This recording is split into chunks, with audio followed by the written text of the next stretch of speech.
Hola, buenas tardes. Y aquí estamos nuevamente donde lo dejamos, en los misterios y las cosas que nos oculta el planeta, o lo que nos quieren contar. Hoy hablaremos sobre el Temple, sobre los caballeros de la Orden del Temple. Se han escrito ríos de tinta sobre este tema, verdades, mentiras, desinformaciones, pero si quieres investigar o quieres ver un poco más, hay que ir a la parte seria de quién fueron estos hombres, estos monjes guerreros, que se crearon tras la primera cruzada en el 1099. A partir de ahí, en el 1118 aproximadamente, Hugo de Payns fue el primero que pidió permiso a Balduino II de Jerusalén para crear una orden guerrera en la cual iban a entrar monjes y cruzados, soldados que habían estado luchando en las cruzadas, y él se iba a encargar. Pero esa gente lo que iban a hacer, o ese pequeño ejército, se dedicaría a proteger a los peregrinos que querían viajar a Tierra Santa. Y hombre, que si los protegieron, tú imaginas, en esa ruta desde Europa hasta Jerusalén, y solamente tenía 10 caballeros cuando comenzó.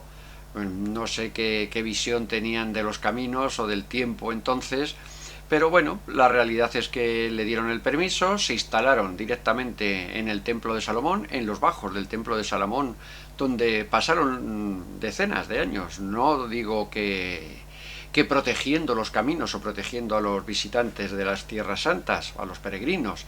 Lo que hicieron es buscar todo lo que había allá abajo en los templos de Salomón. En el templo de Salomón, aquellas cavidades, porque tengamos en cuenta que si Jerusalén es la ciudad más conquistada del mundo, se han conquistado aproximadamente unas 28 veces. Cada vez que se conquistaba, se derrumbaba todo y se construía encima, como en los grandes imperios, ¿no? Que no podemos acusar de que eso se haga así, aunque sea muy bonito, muy maravilloso lo que hay, se destruía y se volvía a construir encima. Así se hizo, y ellos pasaron décadas buscando lo que dice en las leyendas que encontraron desde el Arca de la Alianza a el famoso cáliz, la lanza de Longinos, todo lo que había oculto en el templo de Salomón. Cosas que nunca se demostraron, pero que siendo tan poca gente empezaron a generar una gran riqueza estos hombres, además de valerosos guerreros, porque nunca debemos de olvidar que un guerrero es buen guerrero cuando no tiene miedo de lo que realmente es. Esa es la verdad. Y los templarios pues consiguieron ir subiendo, creciendo en todos los estamentos, tantos políticos como económicos, como de ejércitos. Ya empezaron a crear ejércitos propios suyos que eran capaces hasta de conquistar o defender imperios a su libre albedrío. Tenían más de 800 castillos en Europa que eran propios, se habían expandido. Dicen que manejaban muy bien la banca y que, bueno, como los peregrinos antes de ir a Tierra Santa, para no llevar el dinero, lo dejaban en una de las encomiendas templarias, y ahí se les daba un pagaré, que podíamos llamar hoy, ¿no? Se les daba un documento para que pudieran ir cobrando en diferentes oficinas templarias del camino hasta llegar a Jerusalén y no tener que transportar el dinero, que por supuesto en aquellos tiempos ya salir a la calle era peligroso. Imaginen adentrarse en un viaje de estas características. Dicen que así se hizo, o cuenta la historia que así es como hicieron la gran fortuna. Una gran fortuna que era la envidia de todos, y todos se aprovechaban de ello, como el rey de Francia, el Felipe IV, los papas, los grandes papados también se aprovechaban de ello, les pedían dinero. Ellos, como banqueros, que entonces, como principios de la banca, que se consideraban aparte de guerreros, pues ellos prestaban el dinero. Pero claro, los grandes pensaban también que eso no había que devolverlo, que ese dinero se lo daban porque yo soy quien soy y yo lo merezco y no tengo por qué devolverlo. Y ahí es cuando empezaron los problemas. Eso fue el principio del fin de querer recuperar lo que era suyo.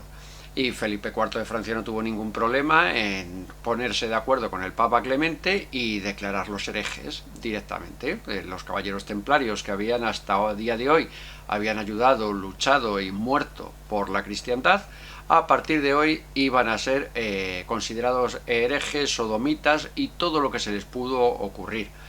Y de ahí viene el famoso Viernes 13 norteamericano, ¿no? El Día de la Mala Suerte, porque un Viernes 13 de 1314 se ordenó la detención de todos los templarios y asesinarlos o quemarlos en las hogueras. Se les hacía confesar, tras terribles torturas, se les hacía confesar su maldad y sus amistades demoníacas, ¿no?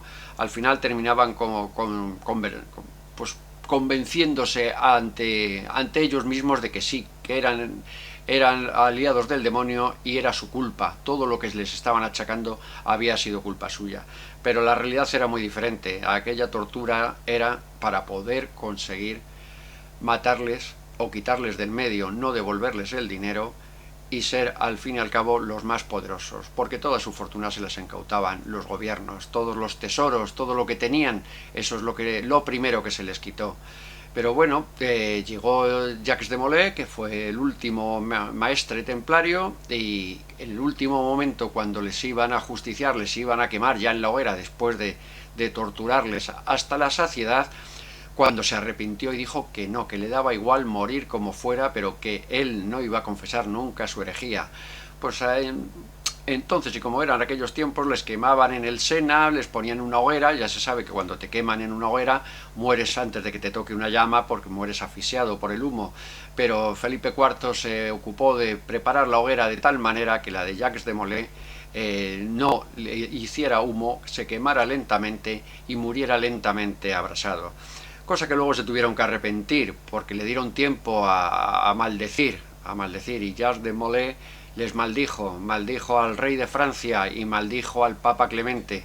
Les dijo que ellos y todos sus descendientes estarían muertos y malditos antes de un año.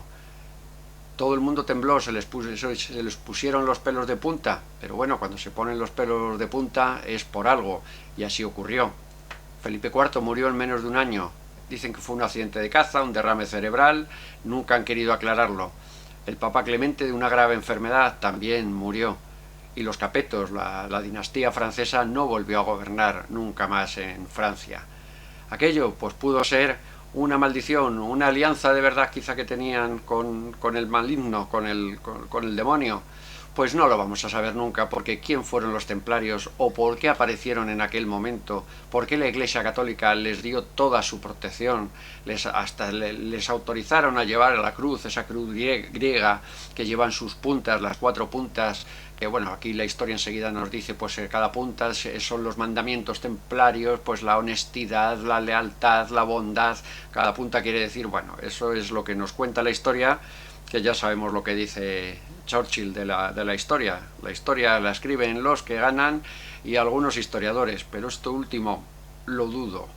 Esa es la realidad de la vida templaria, que nunca se supo de dónde vinieron, sí a dónde fueron, porque todavía siguen vivos, o todavía, hombre, hoy ya no tienen nada que ver, pero hay más de 10.000 templarios en órdenes repartidos por el mundo. Pero también se habla de que estuvieron en América, y cosa que no dudo totalmente, porque Colón, cuando hizo aquel viaje, llevaba la cruz de Paté en la vela, no llevaba la cruz cristiana. Él sabía que llevaba una cruz que ya conocían al otro lado. Sabía que había un dios de los mayas, que el tal Kukulcán, que era un dios barbudo y con casco. Aquel dios ya lo estaban venerando ellos, toda esa información ya la llevaban. Y cuando llegaron no se sorprendieron al ver a aquellos blancos. Se les hablaba de otros que estuvieron hace más de 200 años, habían estado allí.